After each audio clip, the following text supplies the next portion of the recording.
It's up. Oh, okay.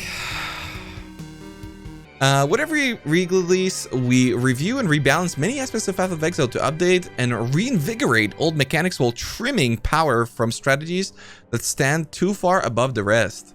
Trimming. Now they're gonna fucking just rip off the entire head, dude. This time around, our changes are far more thorough. Is that how you read that? As part of Expedition League announcement, Chris has already talked about a number of changes, but we'll go over them again quickly here. A bit more of a discussion of their consequences and some associated changes we've made as a result.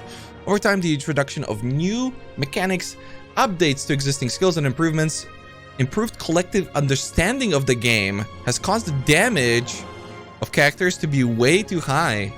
Improved collective understanding? Delete Reddit. Then the understanders can't communicate and nobody knows. Many players are able to complete mid-difficulty boss fights in a fraction of a second. Oh shit, they actually said it. Without any interesting interaction. Good one. Our ability to create interesting boss fights and monster combat is removed when players are routinely killing those monsters or bosses before they have used a single ability. Wow, they're actually saying it. Damn. I like how this is a double jab, you know, because on one side it's like, yeah, we knew all of this stuff, but then simultaneously they're saying if you're not doing this, then you suck. By the way, so if you're a Redditor complaining about buyer creep, maybe you should just get good, you know? A little bit of get good, a little bit of probably should get this done, you know? Look into it and all that. Because of this, we're significantly reducing player damage higher. I think making the campaign more difficult for right now is a weird choice, especially if you're starting with Act 1. Because Act 1 is like the most difficult act. Act 2 is like the easiest act. Act 3 is like super easy, then it gets kind of difficult in the second part, and then Act 4 is actually hard, Act 5 is actually hard, and then Act 6, 7, 8, 9 are just an absolute joke, super easy, and then 10 is kind of difficult again, sort of, because you have actual build mechanics. So it's like, I don't know. I don't know if this really teaches you anything, right? Because by the time you're done with Act 10, you already forgot all the stuff that you learned in Act 1, so it's like, But if it's a process, which they say that it's going to be, then it's good. But I also don't like what it means for the game in the way that they're changing the way mobs function in maps every patch because they're changing them in the campaign, which means that suddenly like a certain mob type that you might have not read up about in the patch notes or noticed while leveling is going to like absolutely tear your asshole open. Which is, yeah, I don't know. Hopefully that's going to be a much smoother transition than I think it's going to be. But this is interesting. To counteract this broad damage reduction, this won't bring their 6-link damage back to where it was before the reduction to support gem power. It just makes sure they're not punished more than the other ones by the changes. This predominantly affects skills that use melee weapons, but there are other affected too. In general, skills that use melee weapons have had a 25% damage increase at gem level 20 and are unchanged at gem level 1. Unchanged at gem level 1. Looking cool. Looking good. Here's an example of a melee attack that's had its damage increased at gem level 20. Ground Slam. Deals up to 48% more, 188% of base. Yeah, but then they're probably removing Vol Ground Slam, right? This has the nice side effect of making gem level of these attack skills matter more. How is that impactful though? Like, this is not a thing, you know? It's never gonna be a caster ability. And like, you're just playing the game. It's not a choice that you have, you just level your gems. And the potential for a 4-linked secondary melee skill like Ancestral Warchief to have barely lost damage. I like how all of these are just like, listen guys, they didn't lose that much damage, okay? But it's a good way to address it again, because yeah, if you nerf the fuck out of something like slams, people just play Lightning Strike or Floss Blades or even some melee splash, double strike, ancestral call bullshit, and it's super OP.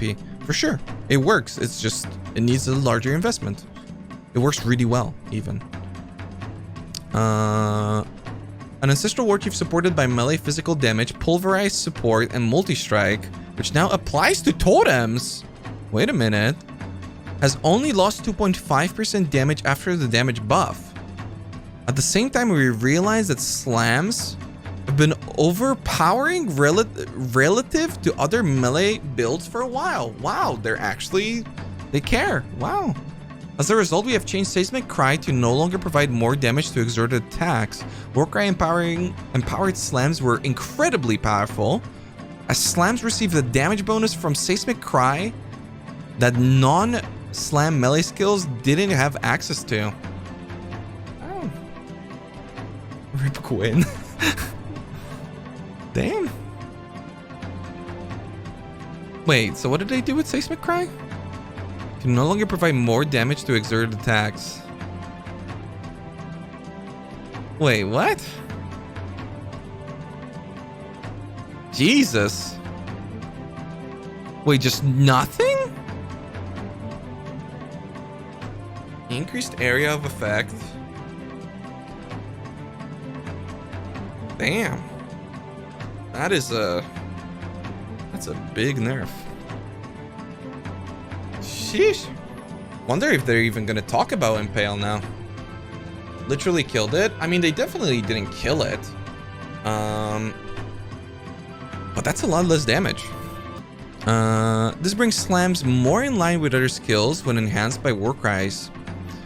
Though they still have the advantage of some slow slam-specific mechanics like the Fist of War support gem. True.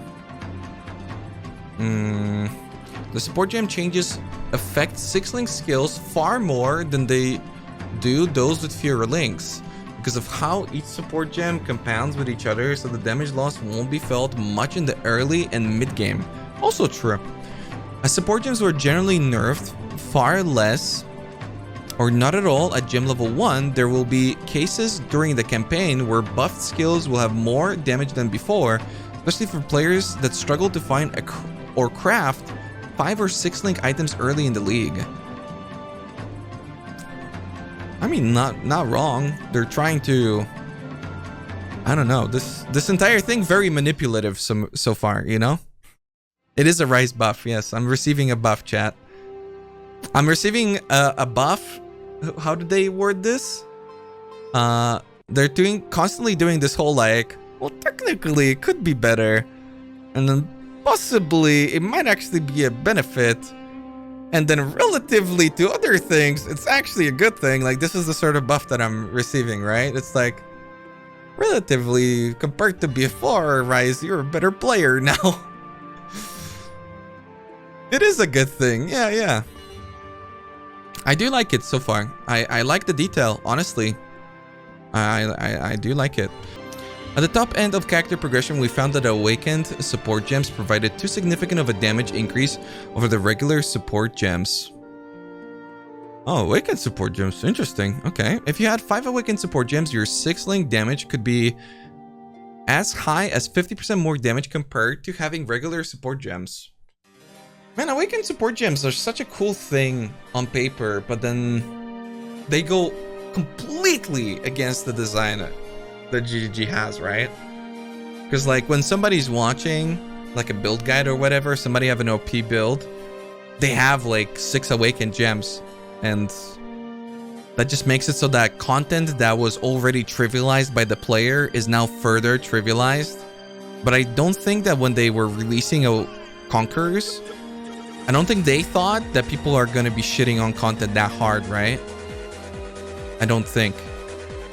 So, yeah, it makes sense that they would get nerfed now. Remove them. Nah, some of them have really cool utility. The quality of awakened support gems is now quality of life. Like they're, you know, like for instance, the Spell Cascade one, right? That one's really cool. Quality of awakened support gems is now the same as on the base support gem. Wow, okay.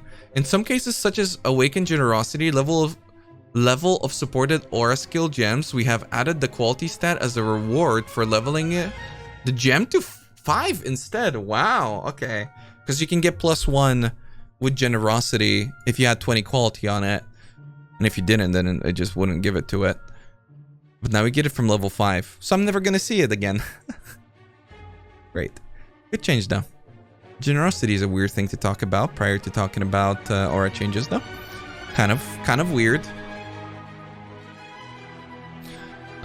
We've also taken this opportunity to make mana multipliers on support gems more consistent. In general, mana multipliers have gone up slightly, but several gems have had their mana multipliers lowered as a result of this pass. Mana multipliers have gone up slightly. Okay. Archmage has had its damage based on the mana cost of supported skill gems lowered 60% of mana cost from 108 at level 20. This is a really lazy fix. Well, Archmage is dead for everything but 100 Exalt softcore builds. RIP.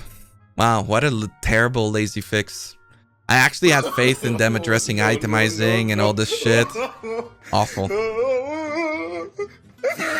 Terrible. They're not fixing the problem. It's still going to be OP for the people that want to put in money, and it's going to be more OP than other things. You just made it unusable for everybody else. Terrible fix. Horrible. What the laziest fix that they could have potentially done ever. They killed it. It now also sets your spells mana cost to be 5% of your maximum unreserved mana instead of 6. Wow, they nerfed it even more. As support gem mana multipliers will generally increase across the board, this will be a significant reduction in damage as mana builds using Archmage were very strong both offensively and defensively. Yeah, I mean, this is a terrible change. Again, you should have nerfed the top end while keeping it functional for everybody else. But now you just made it unplayable for everybody else, and the top end is still stronger than most other options. Very bad fix. Also, I'm crying because I'm literally never gonna get to play an Archmage build. Like it's over, dude. It's over. Noogie steak on Raiz. Oh no, what's this?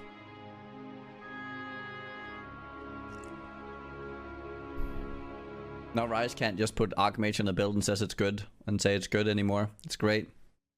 True. My build is so good. I'm using Archmage. I never say my builds are good. The thing is, I'm still gonna play mana builds, guys. I'm just not gonna play Archmage support builds. Honestly, they were very trash. So don't nobody tell GGG that the real MVP of mana builds is Arcane Cloak. Don't let him know. They don't know.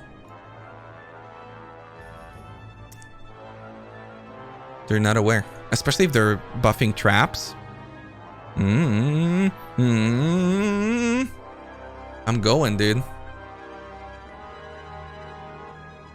Don't add Path of Exile. No. Stop it. He doesn't know. I didn't nerf Arcane Cloak too.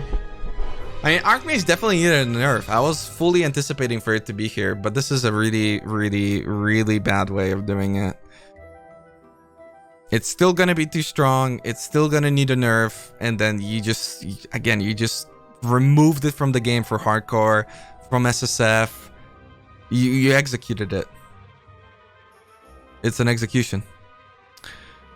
We've changed the quality bonuses for a variety of support gems that didn't make a lot of sense for the base gem. For these, we focus on those that provide speed. For example, greater multiple projectiles now provides projectile damage instead of attack and cast speed. Wow. Okay. Chain now gives increased chaining range instead of projectile speed? With projectile speed becoming its anomalous quality instead at a lower value. Odd. Very odd.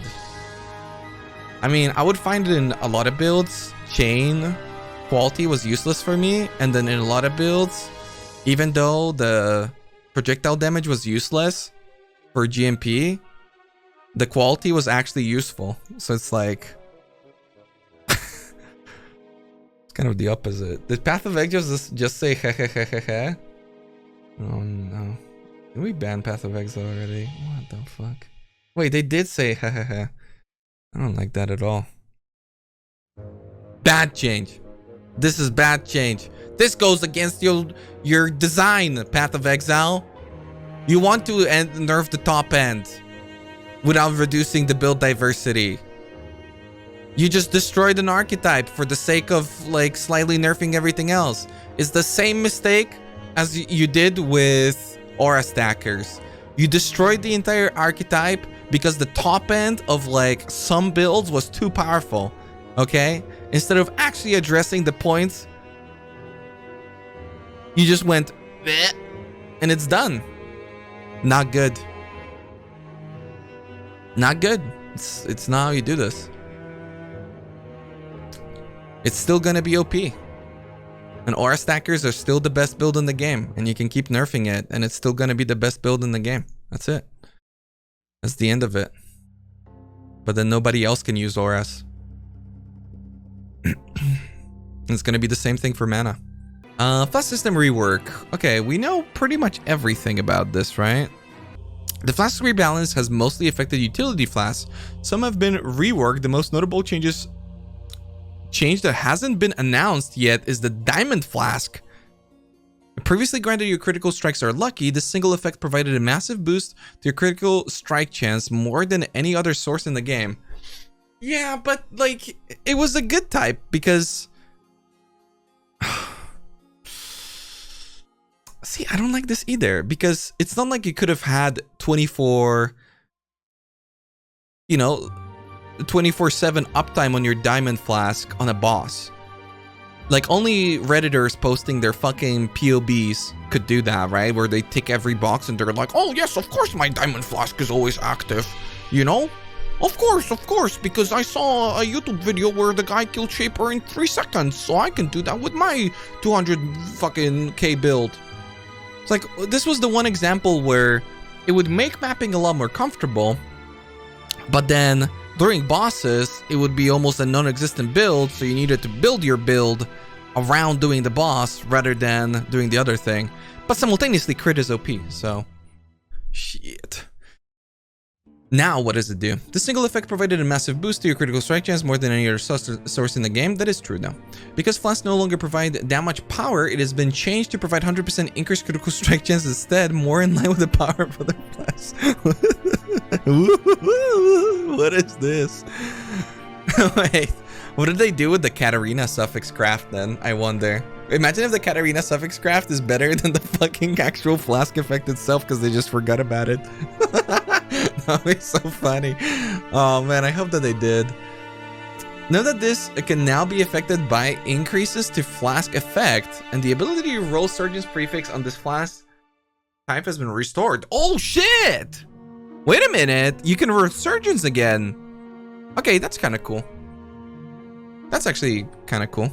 See, that's a good change. That's a good change right there. I don't know if 100% is enough, but the Surgeon's thing? It's exactly what I was talking about when I was talking about like not having the uptime on bosses, right? With the change to the Diamond Flask, we didn't want the Sulfur Flask to be the best critical strike flask. True. So enemies on consecrated ground no longer have additional base just to be critically hit. We didn't want it to be good, so we removed it from the game, bro.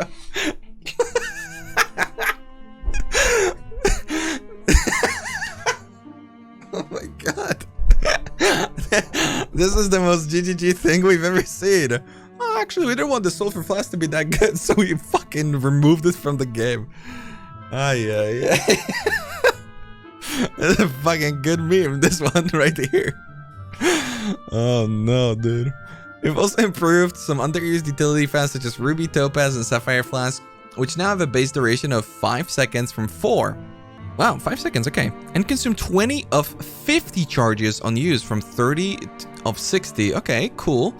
So they're able to be used more, and this has naturally improved the unique flasks that use these base types. Yeah, except you're probably gonna nerf the unique flasks into the ground, right? Like completely, like they're just gone, right?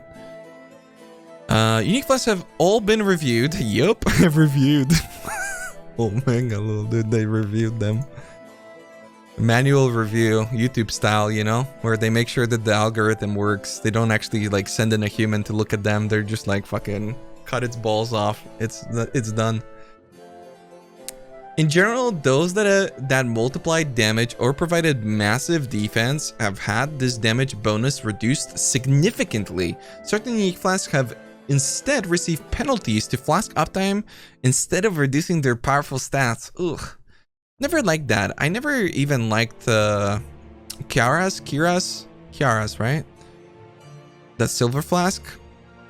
Always felt weird, even when it was meta. I don't like offbeat flasks, but now that they click themselves, we'll see. For example, Dying Sun still grants 15 to 25% area of effect and 2 additional projectiles, but now consumes more flask charges and has a lower duration. Oh. That's actually not that bad. I mean, it depends if it's always 20% more. Like they went from the minus 20 to like always 20.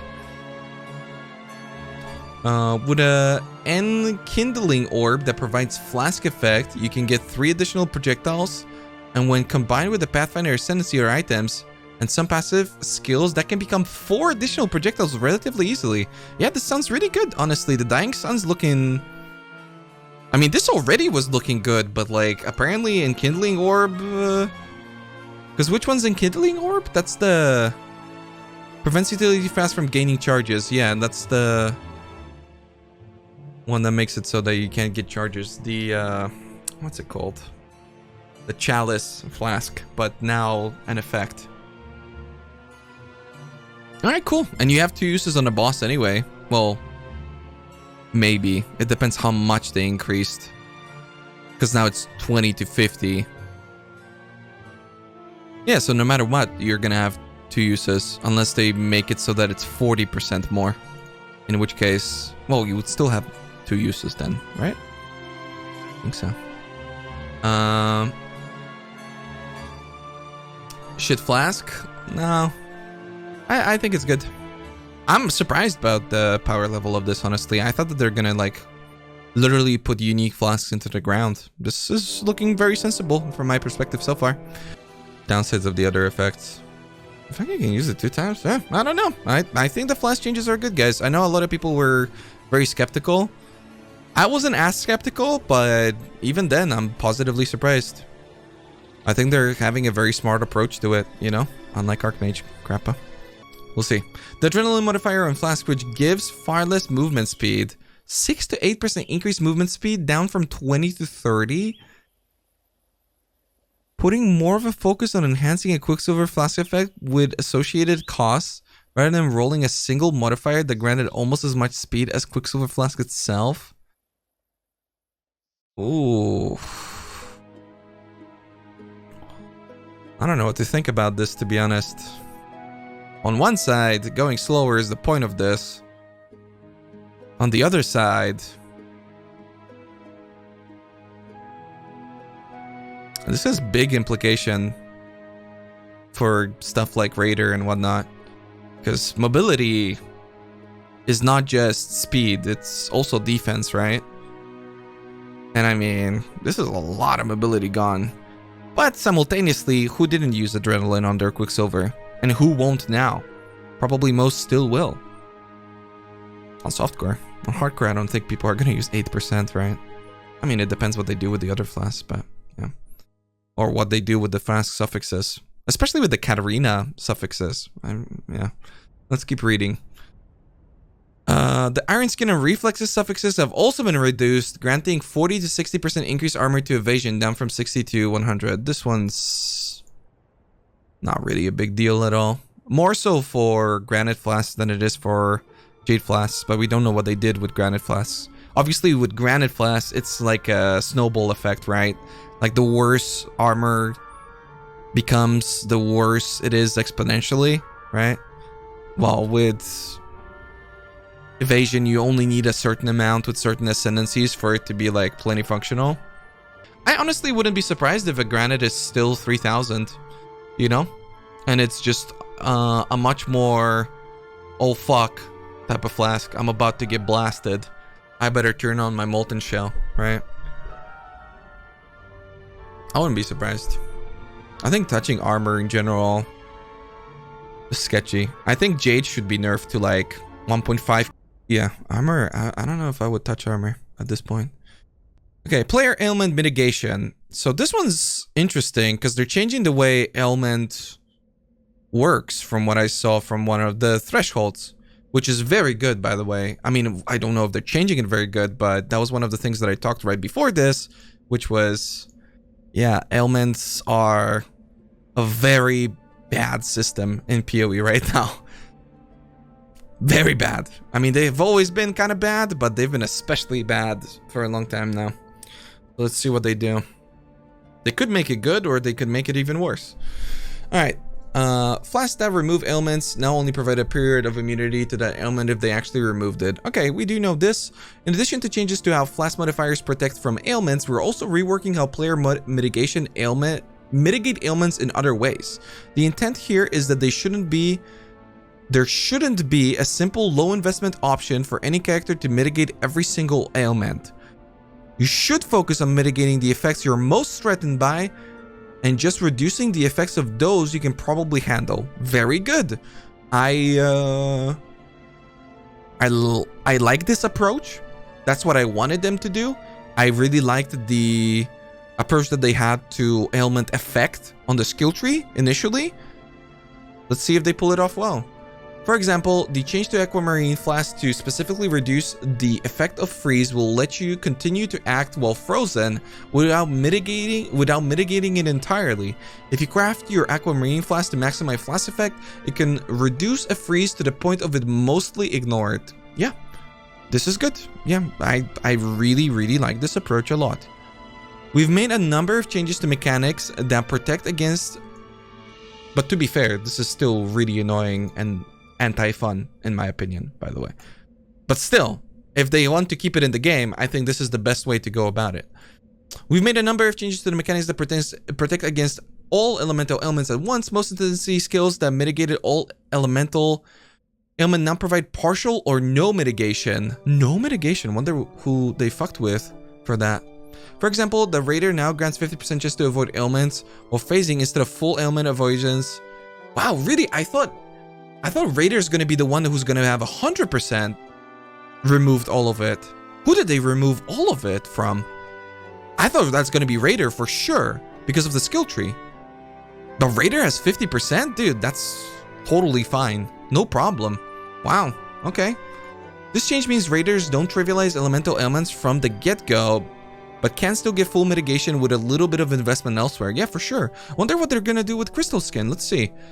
The Hierophant and the Pathfinder retain some level of elemental mitigation, while the Inquisitor and the Elementalist no longer have any. Wow, I was worried that they're gonna say Elementalist. So Elementalist was the one that I thought is gonna have 50. And then everybody else I thought is gonna have it entirely removed, to be honest. Inquisitor has none. Inquisitor has none. For Elementalist, the one Ascendancy that had a conditional ailment immunity that wouldn't even be there a lot of the times in difficult encounters, is the one Ascendancy where it makes sense to just make it more conditional. The thing is, the Elementalist skill tree also doesn't support. Elementalist builds in general don't support building around elemental ailments. That's why it's such a problematic mod. Wow, okay, all right, let's see. I don't know what their justification is. This isn't looking good in my eyes right now. Where is it? The Hierophant and the Pathfinder retain some level. No longer any at all, as we felt that the Ascendancy passives that provided the elemental ailment mitigation alongside other properties were sufficiently powerful without it. Modifiers on gear that mitigated all ailment immunity have also been reviewed and generally lowered in power, so it's a much higher gear and passive skill investment to gain immunity to every ailment at once, making it more reasonable to focus on mitigating the specific ailment that are most problematic for your build. I mean, we don't really know what this means. It sounds significant, but we don't really know what this means. I don't like the Elementalist. I like the approach for all the other ones in like a real world scenario. But Elementalist is the one where it makes the least sense for me. Yeah, okay, let's read through poison and then we'll give this more thought, honestly. Want to provide new avenues for players to mitigate bleed, corrupting blood, and curses given how common bleed and curse removal flasks were. As a result, now we have added extra support on the passive tree to mitigate bleeding, corrupting blood, and curses. Yeah, if you don't know how to balance it, fucking add more shit on the skill tree, 100%. I like that approach. I mean, I've always liked it. Through new stats and existing notables or a new passive cluster. Oh no. Wait, passive, okay, passive cluster, not passive jewel cluster. I hope. Also made more minor changes to Pantheon powers. The upgrade Soul of Raiz now grants you cannot gain corrupting blood while there are at least 5 corrupted blood stacks on you. And the upgraded Soul of Yogul now grants 20% reduced effect of curses on you, replacing their previous bonuses. Okay, the Yogul one is kind of weird. Because what about the Reflect? Is that the additional one? I think so. But the Raiz one is really good. That was the... Was this the blind one? Yogul was Reflect, yeah. The Reflect one is kind of weird, but this was the blind one, yeah? I like this. I mean, this is really good. Poison. Poison now inherently deals 50% more damage. Okay. We didn't like that poison builds felt pigeonholed into playing Assassin due to extremely strong poison-related bonuses and relied heavily on Corralito's signature unique flask in the late game. Okay, wait a minute. That doesn't sound like a nerf so far. I mean, it does, but fuck Corralitos. We've reduced the power of Assassin's Poison notable passive to be more in line with the damage increases an Ascendancy usually gives. Noxious Strikes no longer has 30% the damage over time multiplier for poison, and the increased poison duration for each poison you have inflicted recently is now capped at 100%. It's still fairly good. That's still alright. Still pretty okay. It's not like infinitely scaling fucking ridiculous, but that's still alright. Toxic Delivery now has poisons. Now as poison you inflict with critical strikes deals 25% more damage from 50%. Okay, that one's kind of a lot. I mean, it's 50% less multiplier and they cap the duration. But simultaneously, we do have more damage. Corralito's signature has been reworked to more directly benefit poison builds, dealing critical strikes rather than any poison build. 25% chance to poison on hit during Flask effect. Your critical strikes do not deal extra damage during Flask effect. 30% to damage over time multiplier for poison from critical strikes during Flask effect. Take 250. Wait, they removed the duration entirely? Because didn't this have like 100% duration or something? Man, this is... I don't know. Why, like... I mean, obviously we don't know, like, all the Flask stuff, but, like, in the current game, I don't really see anybody ever putting this into a build, right? Poison builds were also guilty of having a particularly uninteresting array of support gems, with most purely providing an unconditional more damage multiplier. Yeah, because it's the mechanic. It is the mechanic. It's the same thing for Ignite. I wonder if they're going to address it. Like, you cannot make more interesting support gems for Poison and for Ignite because they are the support gems. We have reworked the Poison support gem now to be called the Critical Strike Affliction support. This support now, the support gem provides damage over time multiplier to damage ailments from critical strikes. Wait, what? So it can also be used with Ignites and Bleeds too. The lesser poison support has been renamed to Chance to Poison. Okay, how much Chance to Poison is it though? Because removing poison to not poison is a big deal. Chance to Poison would have to be like at least 60%, but honestly it should be like 80, otherwise it's kind of annoying for a lot of builds. Note this change affects all monsters as well. As in general, we felt poison applied from monsters were unthreatening compared to other damaging ailments. Uh-oh.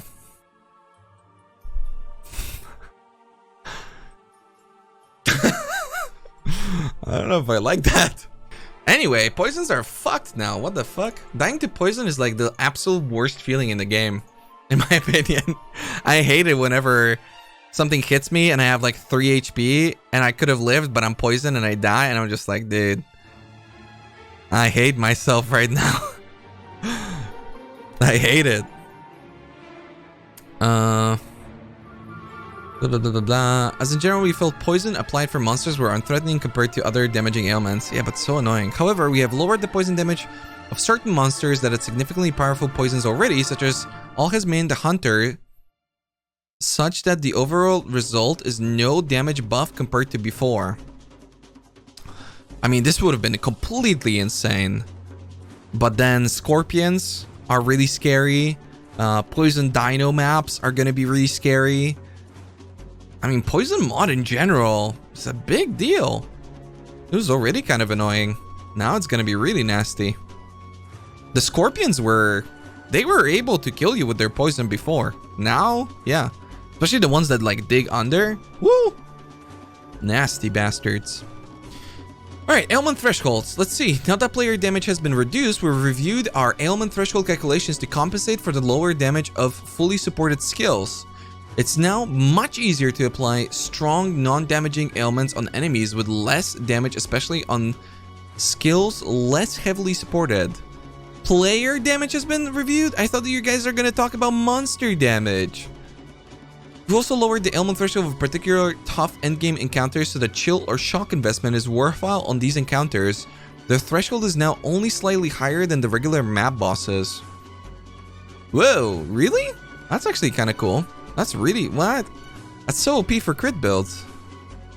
I thought the point was to nerf crit builds, because they're the strongest way of playing the game, so then what?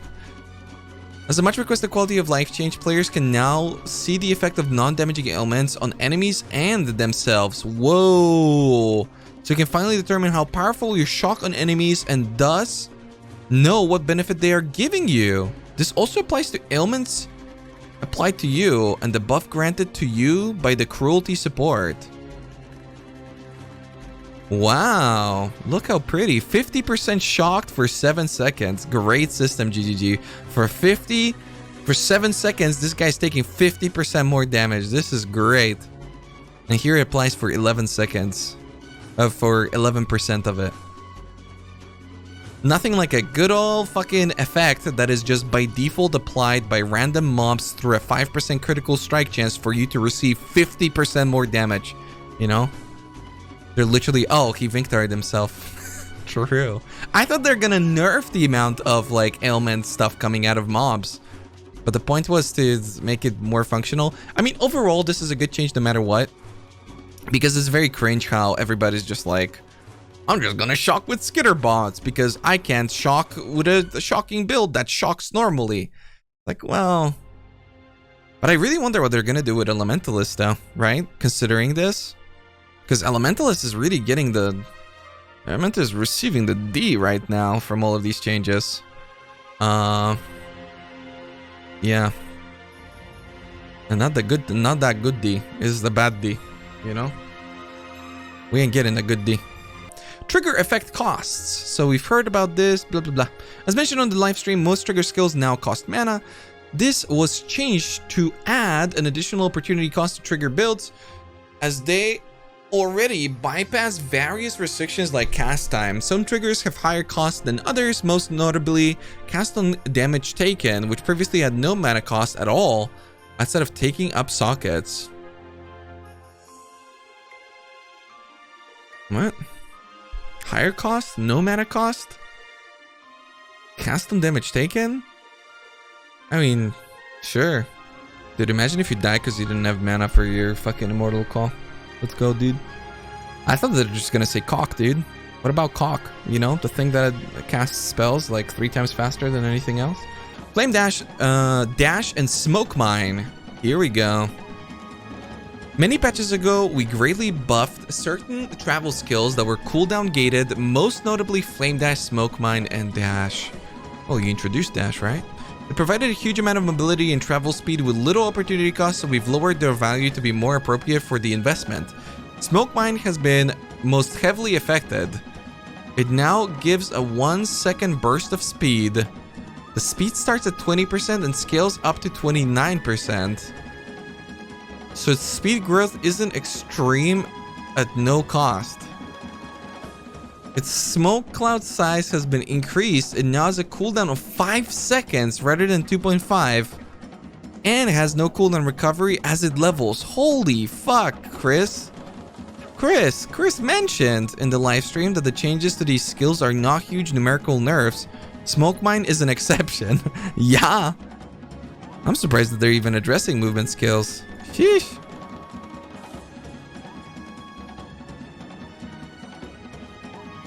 I mean, honestly, I would have, I think, preferred to keep some of the utility and speed of this and nerf blind. Because blind is kind of OP, so. But now, like, smoke mine is this blind thing. I'd be fine if this would just work this way, but with dash, you know? Smoke mine's a weird one to do this stuff with. Because you've got the delay, and then you've got the little burst, but you can't really use it as a mobility skill. You mostly use it as, like, a buff. Some people use it for mapping, now are just never gonna use it. I mean, well, depends how much they nerf the other stuff. Chris mentioned, blah, blah, blah, exception. However, despite that, it is still very good at achieving the purpose of giving the player mobility and utility benefits. It is still very good for evading damage and traversing across areas. No, it's not. I mean, it's very good for evading damage, but traversing across areas is like maybe getting over a gap without weapon swapping to a blink arrow is what it's very good at, but no. Dash's cooldown is now 2.5 seconds from 2 seconds. It has 0 to 90% increased cooldown recovery rate from 0.0 to 57. Okay, pretty minor nerf. But Dash is still shit. Because it has some weird like animation where sometimes you get hit by things that you shouldn't be getting hit by. Which makes it so that the nerf is minor, but the gem remains trash. Flame Dash's cooldown is now 3.5 seconds from 3 seconds and now has a 19% increased cooldown recovery rate from 47%. Its cast time is now 0.8 from 0.7 and it still retains its cast time bypass if not used by rapid succession. Okay, this is so weird. So Flame Dash is still OP, Dash is still shit, and Smoke Mine is like a utility. This changes nothing. I don't understand why Flame Dash is still so good. I thought they're gonna put it in the ground looking at Dash and Smoke Mine. Why would Flame Dash remain this strong?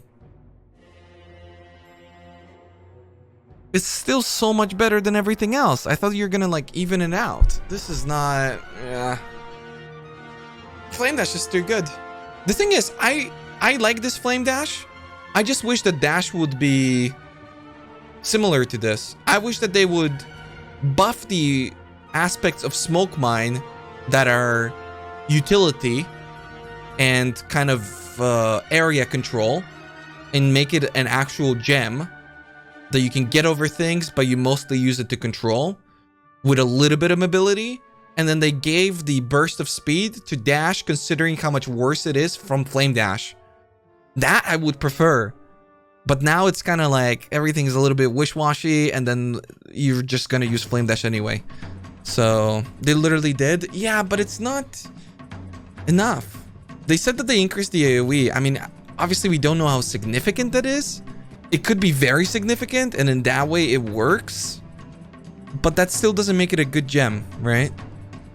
So... but simultaneously, Smoke Mine was very dumb forever. The fact that every build had to use Smoke Mine or it was a bad build wasn't exactly great, right? Second Wind support gem has been changed to have a much higher mana multiplier and a penalty rather than a boost to cooldown recovery speed. So it's now a choice rather than a support gem you'd always use on a skill if you had a socket spare. Doesn't provide such a growth and uptime for above skills. Wow. They annihilated so many setups with this. Fuck movement skills, dude. Arcane Cloak, War Cries. Those were the things where this mattered. Ways of recovering your cooldown. Fuck movement skills. Oh, yeah. Yeah, I mean, Second Wind was one of those gems where it was mandatory for use, but I don't know. I feel like these changes aren't making the game slower. They're making the game more annoying, and that's kind of what I was worried about, you know? I'm all for nerfs, but annoyance is not what I want to deal with. And this just makes it more annoying. I wish, yeah, I don't know. Reading some of this stuff, I wish they just stuck to reducing damage numbers. But I mean, the problem is, this is a good change in a vacuum. Like, these changes are great. Smoke Mine is dumb. Flame Dash was dumb. Or Dash was dumb. Flame Dash was dumb. In a vacuum, these are all great changes. But as a player who actually uses this stuff, and like Second Wind being practically a mandatory gem on like virtually any utility in the currently broken PoE like socket system, you really didn't want to have another like less mana reservation support gem type of situation, right? So these are good changes from a video game design point of view, but from a player interacting with these things point of view, it's just fucking annoying, man. It's annoying. Arcane Surge. Arcane Surge can now provide increased mana regeneration rather than a percentage of mana per second, and no longer provides an increase to cast speed. Wow, they killed me. They killed Raiz. Actually, they have murdered everything that I've ever played. Wow. Well, time to, I don't know, time to play melee. Shit, chat, I don't know.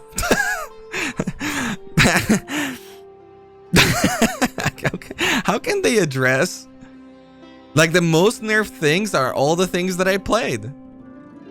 Most of these changes are so unimpactful for builds, but they made the laziest, most like destructive changes to everything that I play. Fuck. And the problem is that because the changes are lazy, there's still going to be super powerful builds that I'm just never going to get to play in SSF ever again. So frustrating. What the fuck? This means that it now provides a slightly more mana recovery at low levels before you invested in mana recovery, and works better with clarity, but doesn't multiply with increases to mana regeneration at high levels.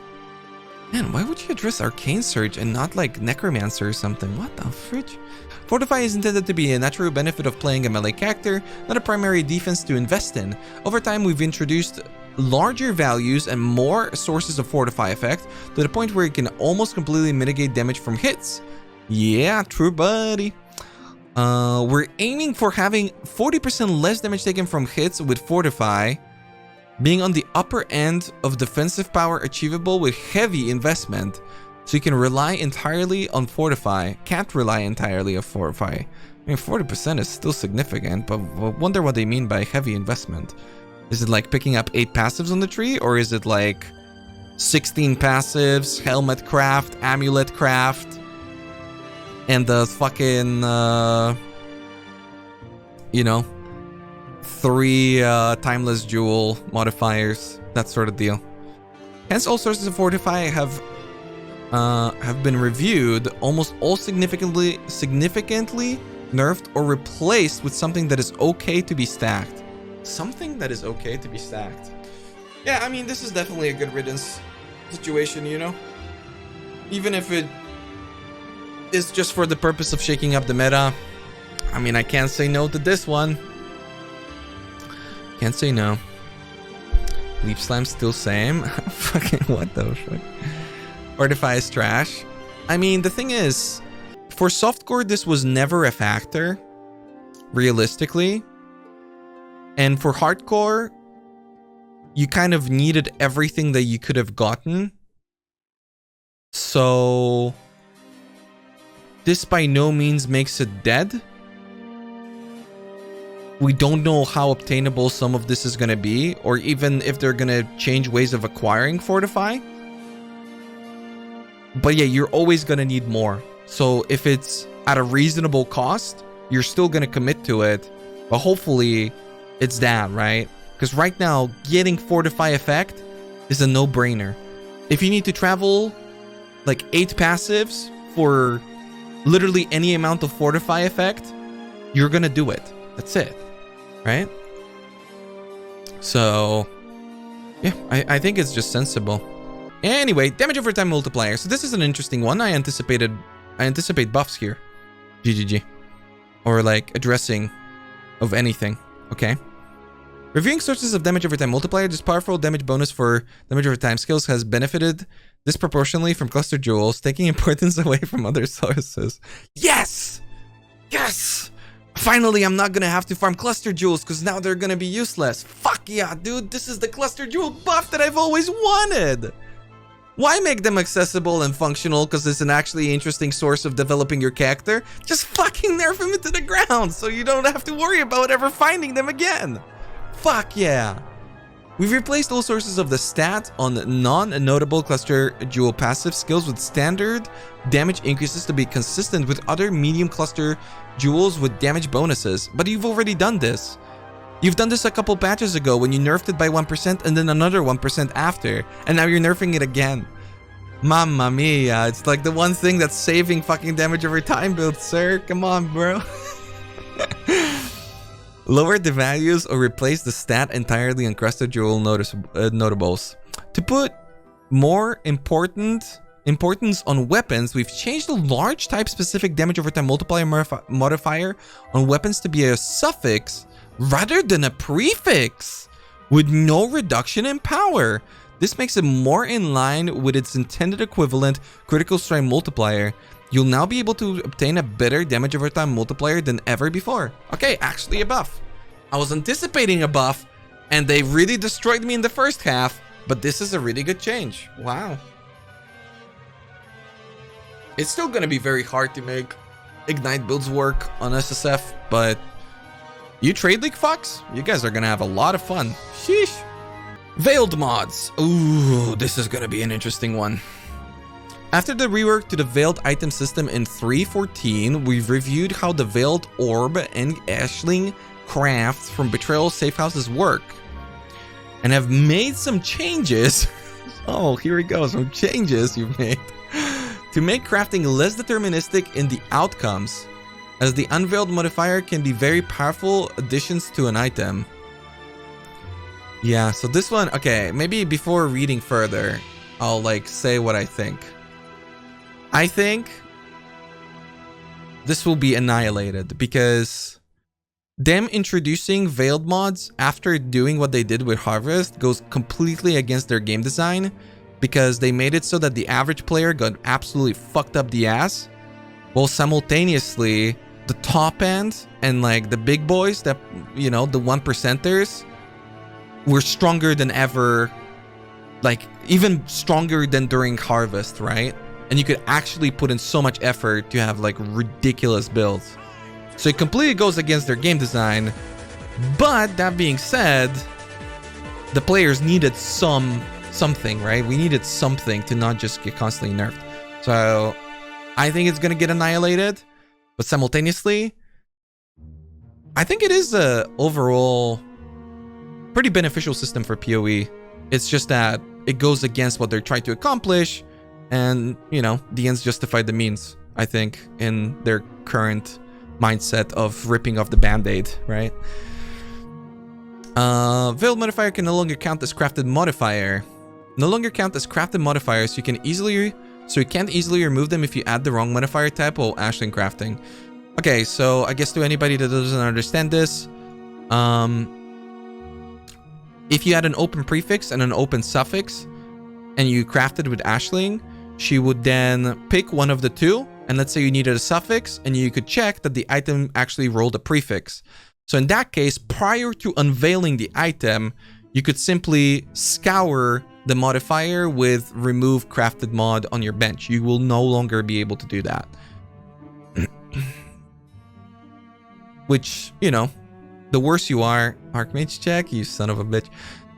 Which, you know, the better you are at crafting, the less this affects you, I guess, and the worse you are at crafting, the more this affects you. This has the advantage of now being able to block modifiers you do not want to unveil. By crafting a mod you don't want to unveil on the item prior to unveiling.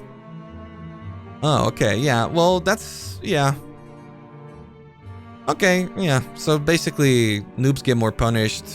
Informed players get a larger benefit. Unless you're crafting like a perfect item from regaling it. In which case, you know, you can go fuck yourself anyway, right? Because you're a 1%er. So go to hell. By restricting the pool of mods you can unveil, you have a higher chance of unveiling the mod you want. I mean, this is a little bit disingenuous, this entire thing. It's like they're trying to present it as a positive, but for the average player who doesn't understand crafting, it's gonna be a negative, while for the, like, slightly above average but not the best, it's going to be a benefit, right? Because the slightly above average is going to craft with a chaos orb and just slap it on, and like the best guy is going to meta craft it from alteration crafting, in which case you're getting the most hurt by this, right? And you're having to actually invest a lot of exalted orbs into like potentially even multi-modding meta crafts. Ashling's craft bench that adds a veiled modifier now first removes a random modifier. So it is riskier to use as a latter step of an item crafting rather than being an obvious final step because of its very consistent modifier pool. Okay, so then I guess that's to counteract now the slightly above average player who's just chaos crafting. Okay. But it now first removes a random modifier. But does this mean that we can use Ashling on a 6 property item? I think so, right?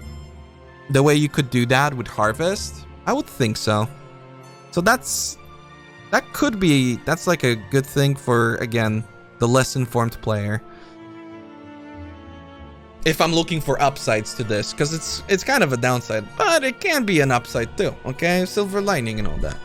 Veiled Chaos can no longer be used to get multiple veiled modifiers on an item. Previously, this was possible taking advantage of meta crafting modifiers or fractured modifiers. This is actually a good change, I think.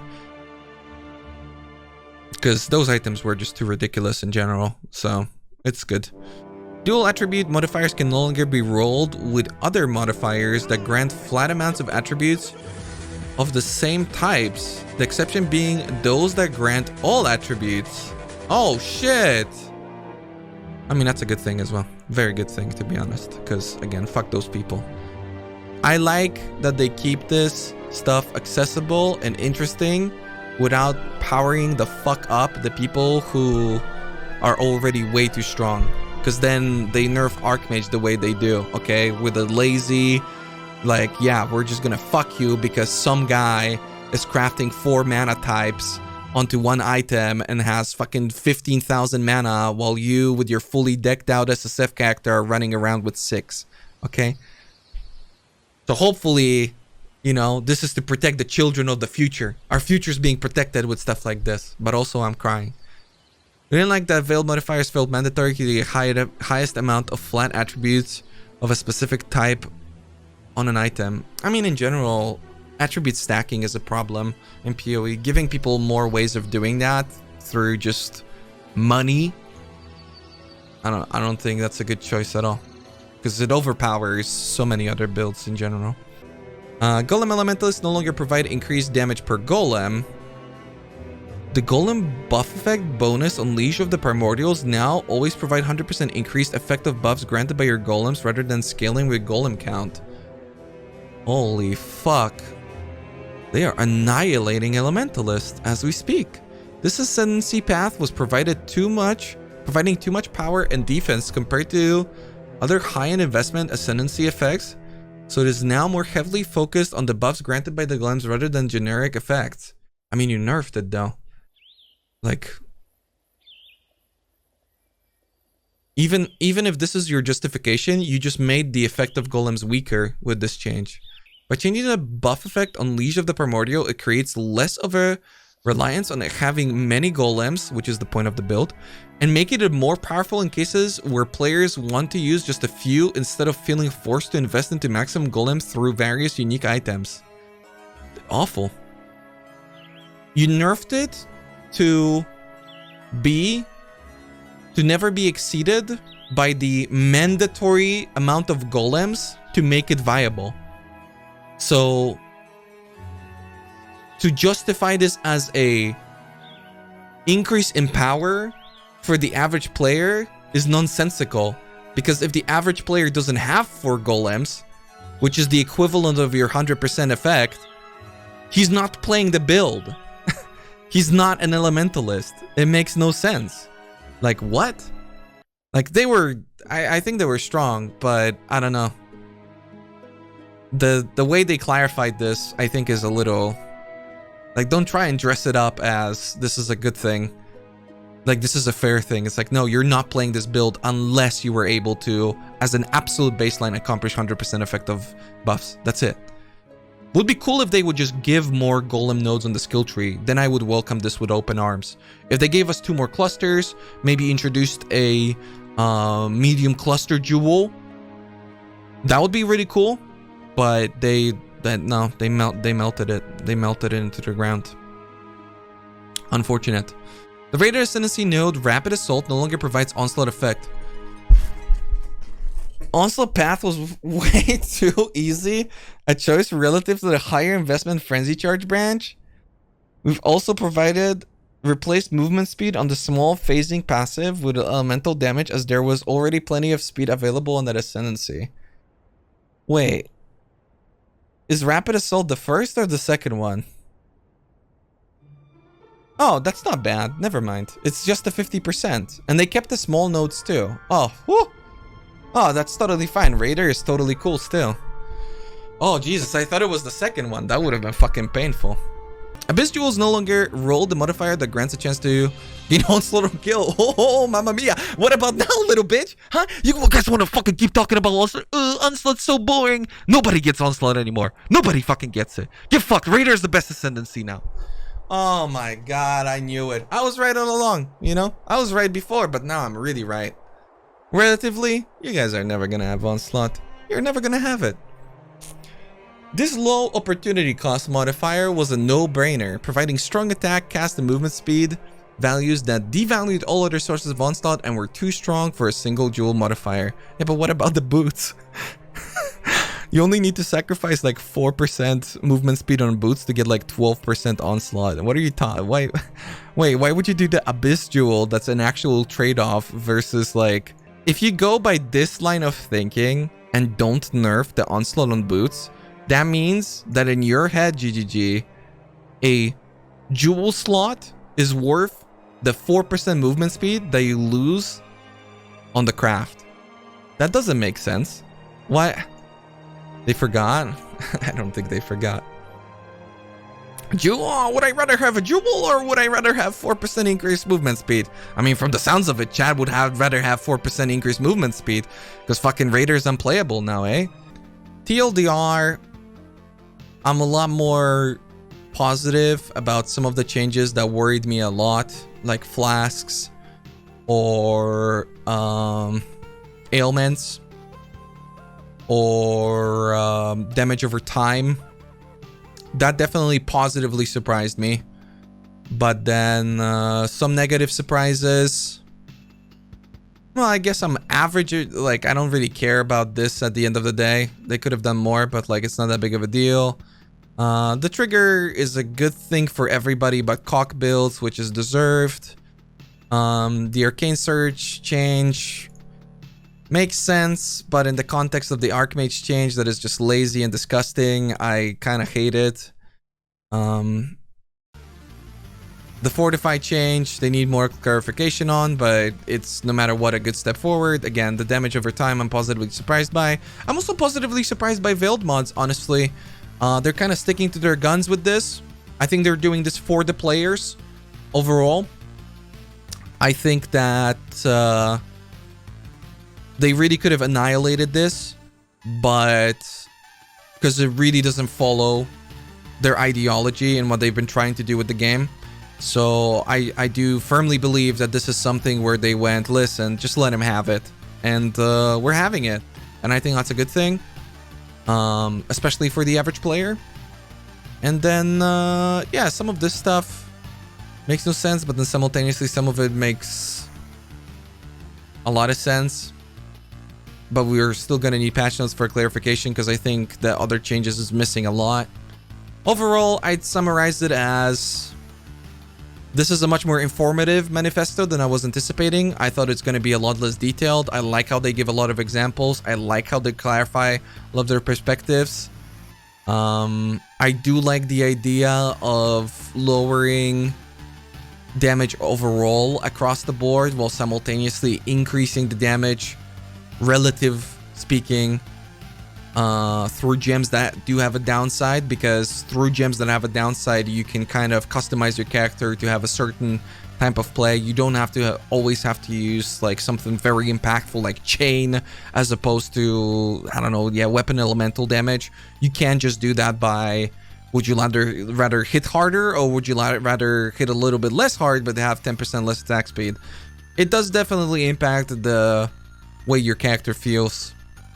Oh yeah, and traps also. Wow, they are going all out on traps. Traps are in a weird spot, even if you increase the numbers, just because they clash so much with mines. A lot of people claim that traps were made obsolete through the changes to mines. I think maybe mines are going to be obsolete through the changes to traps now, relative speaking. So it's a never-ending cycle with them, and I do think that overall the rework for traps, or the rework for mines specifically, was a very weird one. So yeah, I think they're highlighting a lot of good things here, a lot of good decisions, some bad ones, and I think they're really leaving the brunt of the "you're fucked now" PoE players to the patch notes, in which I think it's going to be a lot less silver lining and a lot more less percent of just about everything. Good manifesto, honestly. Good.